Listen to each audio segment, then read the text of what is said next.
Hey there everyone. I can't wait to see all of your talk proposals for PyCon AU this year.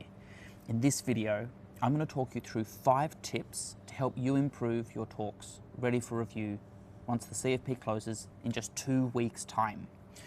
First of all, consider whether or not your talk might be of interest to one of our specialist tracks. This year, we have more tracks than ever before. Cybersecurity, data and AI, DevRel, education, platform engineering, and research software engineering. 6 fantastic specialist tracks, all looking for talk ideas from people just like you. Select your track in pre-talks and optionally add secondary tracks that you'd like to submit to on the second page of the submission. Now, if you're having some writer's block, that's all right. It happens to the best of us. Start by brainstorming a list of ideas. Things you've worked on, things you've learned, things that you think other people might also want to learn too. Flesh that out into a short summary. A couple of sentences will do just fine.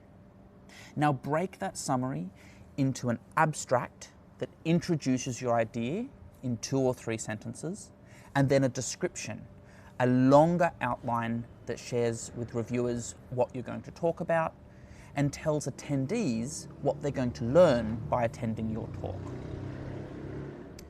Now, some people decide to include more information, specifically in the notes that are only shared with reviewers and not published. For example, you might talk about your outline and the timing of your talk. Now, this is not required, but it can help to convey to reviewers that you are confident of being able to speak for about 25 minutes at the conference. Reviewers are looking for enough information so that they're confident that you'll fill the program with enough depth of detail. And attendees are looking for enough information so that they understand what you're going to speak about and learn from. Now, consider submitting your talk as a poster session as well. Posters are more informal sessions that you present a poster. It's a great way to share with the community in a more conversational style and to demonstrate hands-on what you've been building.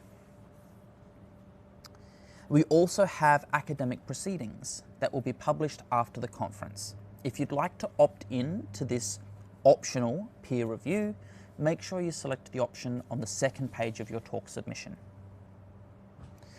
And we need your help to get the word out to teachers and parents in your network.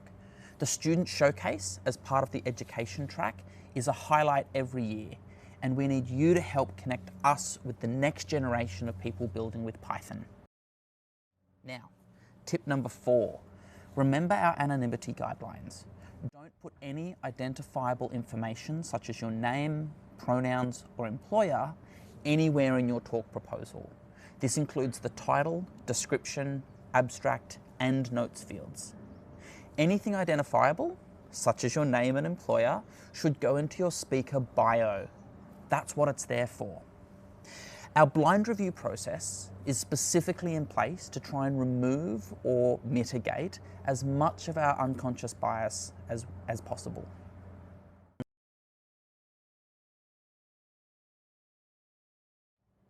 And my final 5th tip, if this feels overwhelming or daunting, we hear you, and we've got you.